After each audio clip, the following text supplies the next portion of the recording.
The United Kingdom is appalled by the decision of Russia and China to veto this draft resolution aimed at bringing an end to the bloodshed in Syria. Today was an opportunity lost.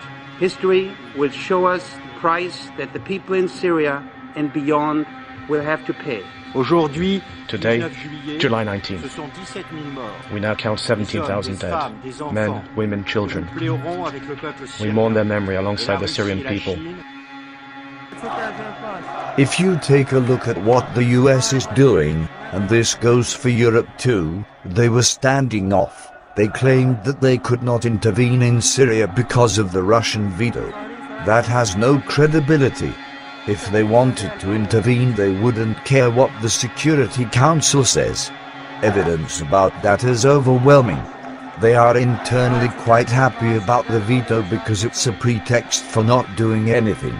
So what they were doing is giving some support to the rebels, the rebel forces, obviously giving arms and other support to them, but not enough to make much of a difference. And the reason is that they don't like Assad, but they are even more worried about what is if Assad might fall. Assad is a brutal dictator. The US always supported quite happily brutal dictators in the past. So if you take the rhetoric aside and take a look at the historical record and the circumstances in Syria, you can see that there is a dilemma. Assad is not a favorite person, but he is much playing the Western game, not perfectly but pretty well playing the Western game, and whatever follows might be worse.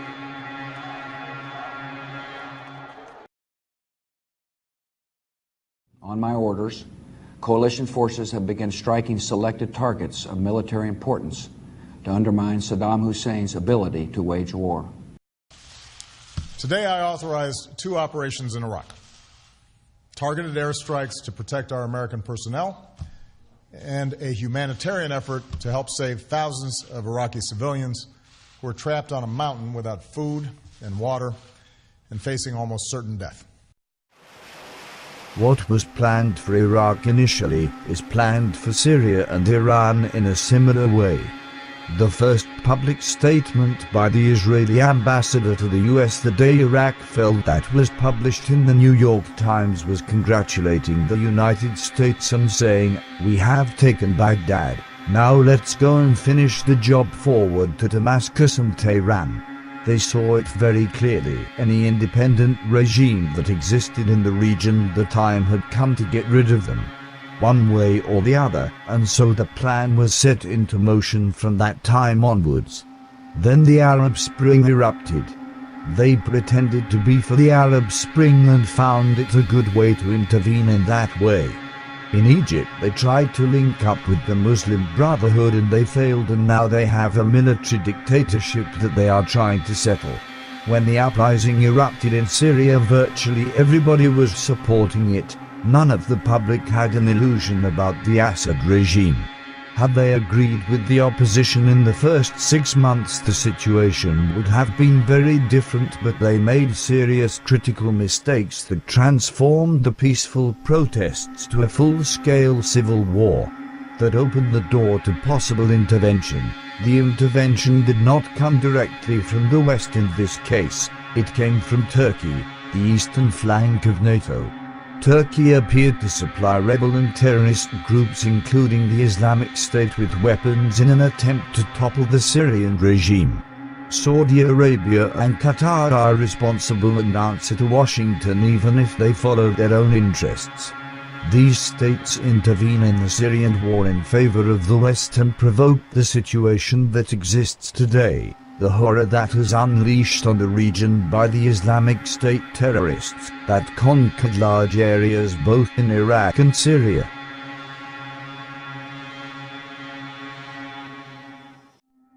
Certainly the way the British Empire ruled is divide and rule. Most of the countries where the British Empire was, when they left, those countries were divided. The United States as an empire usually works through putting in local collaborators who do the business for them and who can be defended when they have to be defended. In the case of Iraq, when they decided to occupy, it is now very obvious that the decision they took is to completely destroy every remnant of the former regime. The close links they have with the Israeli state means that the destruction of the Iraqi army was a promise that had been made. The Iraqi army was feared by the Israelis. It was the only strong force in the region. And this entire army had to be destroyed. The Sunni Shiite divided the Arab world. This division of Sunni and Shiite begins in a systematic, organized way with the war in Iraq. Because they link up with the Shiite clerical parties, you allow them to build their army, and units of the army brutally divide mixed sectarian districts.